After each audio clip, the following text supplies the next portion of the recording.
रात के ठीक 12 बज रहे थे। गांव अली खां कटवहर मुकम्मल अंधेरे में डूबा हुआ था। न कोई आवाज, न कोई इंसान, बस दूर कहीं कुत्ते के भौंकने की आवाज आ रही थी। गांव के किनारे एक पुराना कुनवा था जिसे लोग काला कुनवा कहते थे। कहते थे जो भी रात को वहां जाता है वापस नहीं आता। एक दिन गांव का एक लड़का साजिद, जो बहुत बहादुर समझा जाता था, अपने दोस्तों से शर्त लगा बैठा कि वो आधी रात को इस कन्वे के पास जाएगा।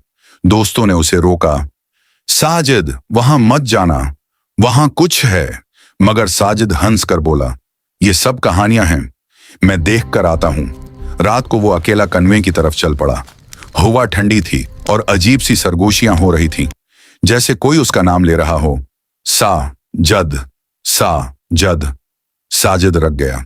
उसने उधर उधर देखा, कोई नहीं था। वो आगे बढ़ा और कन्वे के पास पहुंच गया। कन्वे के अंदर मुकम्मल अंधेरा था, मगर अचानक अंदर से हल्की सी रोशनी आने लगी। साजिद ने झांक कर देखा।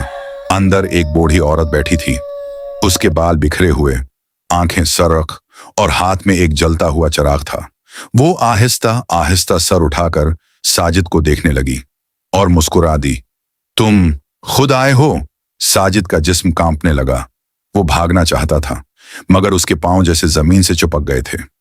अचानक वो बूढ़ी औरत कन्वे से बाहर निकलने लगी, बगैर किसी सहारे के दीवार पर चढ़ती हुई। साजिद चीखा, नहीं। अगली सुबह गांव वालों ने कन्वे के पास साजिद की ज्योतियां पड़ी देखीं, मगर साजिद कहीं नहीं मिला।